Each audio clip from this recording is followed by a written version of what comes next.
안녕하세요. 복잡한 과학 원리를 아주 쉽고 재밌게 풀어드리는 시간이죠.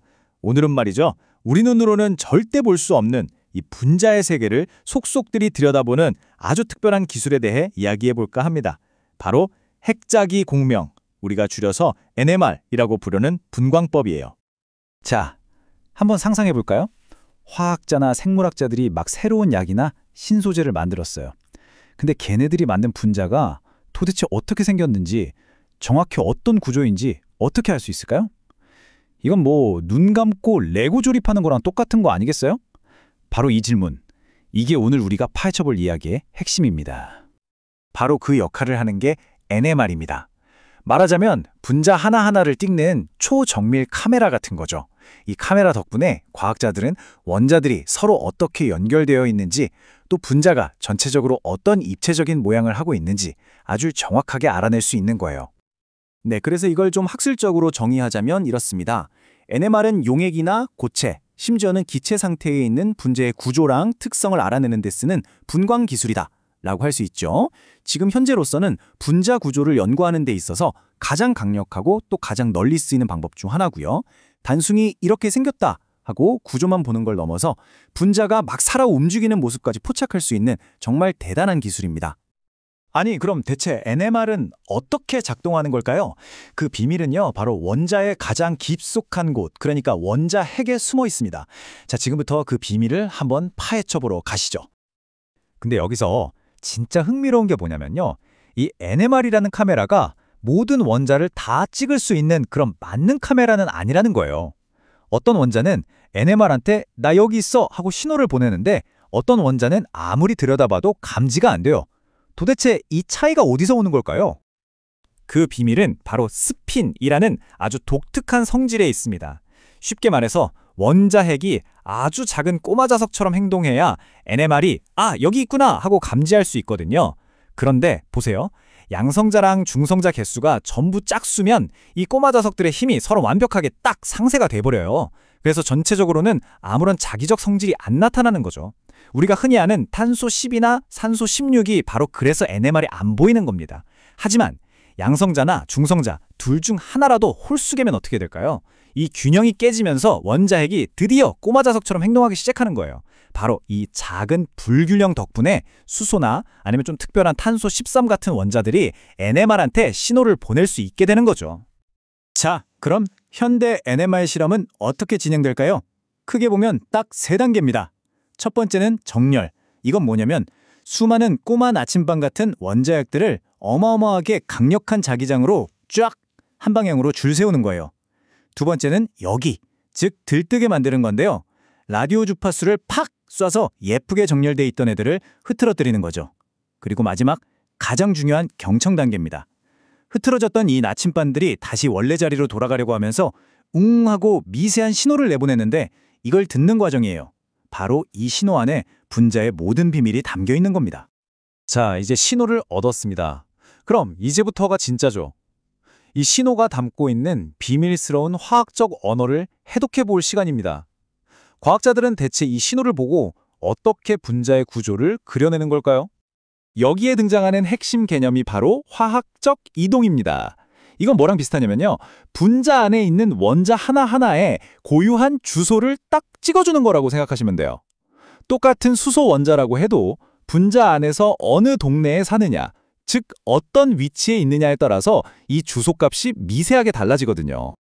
아니, 근데 주소값이 왜 달라질까요? 바로 원자핵을 감싸고 있는 전자구름 때문입니다.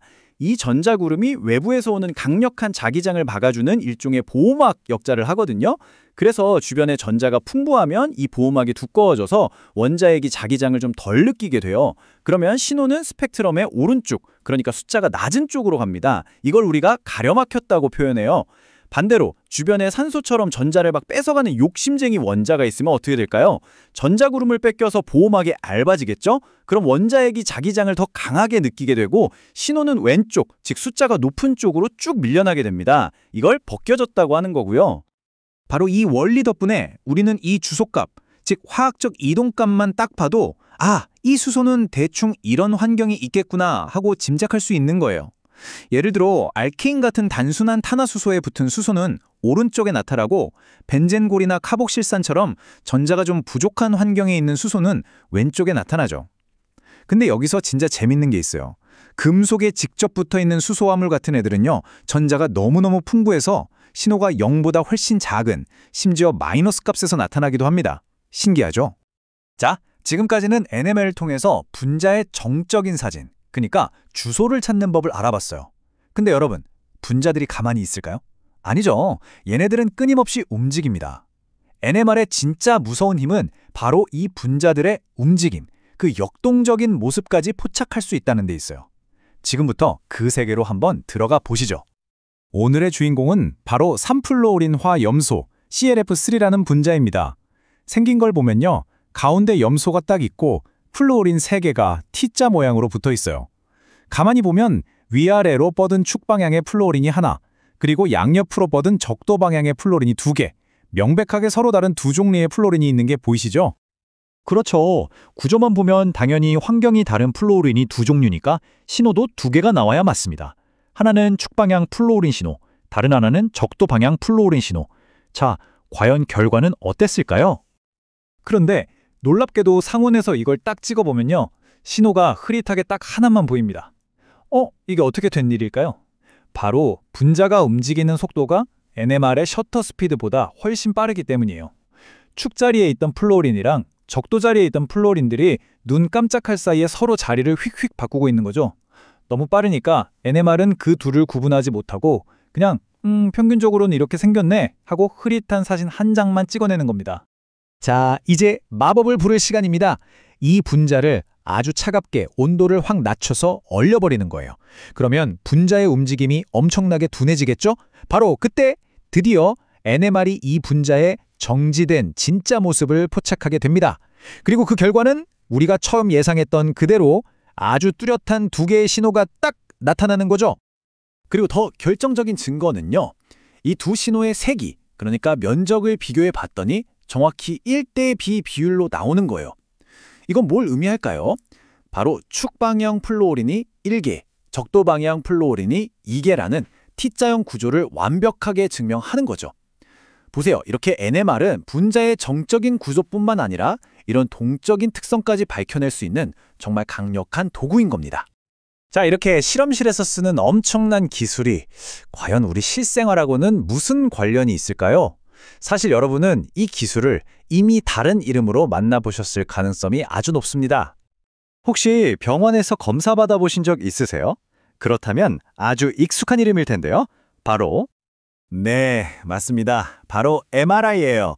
매그네틱 리서넌스 이미징, 자기공명 영상의 약자죠.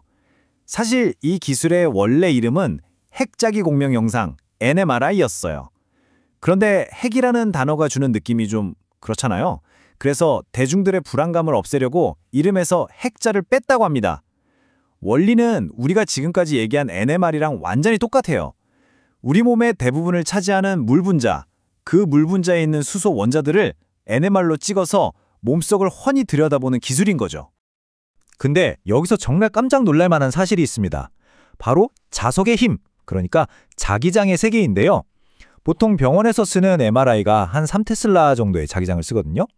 그런데 연구실에서 분자를 들여다보는 고성능 NMR은요, 그것보다 5배, 많게는 거의 10배 가까이 강력한 14에서 28테슬라짜리 어마어마한 자석을 씁니다.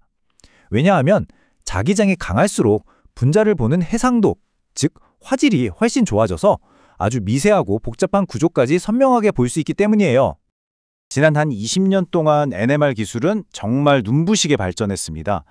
2000년대 초반만 해도 600MHz 장비는 정말 꿈의 장비였거든요. 근데 이제는 그게 표준이 됐고 지금은 수소 원자의 공명 주파수가 1GHz를 넘는 말 그대로 기가헤르츠 시대가 열렸습니다. 그리고 자랑스럽게도 이런 최첨단 장비를 우리나라 국가연구시설에서도 운용하고 있다는 사실, 이건 우리나라 과학기술이 얼마나 발전했는지를 보여주는 아주 중요한 지표이기도 하죠. 자, 그래서 이 모든 게 왜 그렇게 중요할까요? 바로 이 NMR 덕분에 우리는 새로운 신약 후보 물질의 구조를 아주 정확하게 밝혀낼 수 있고요. 알츠하이머나 암 같은 질병과 관련된 복잡한 단백질의 3차원 구조도 분석할 수 있습니다. 이게 다가 아니에요.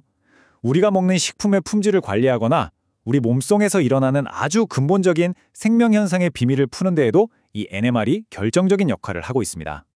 이제 우리는 분자의 정적인 청사진을 그리는 걸 넘어서 그 분자가 살아 움직이는 모습까지 포착할 수 있게 됐습니다.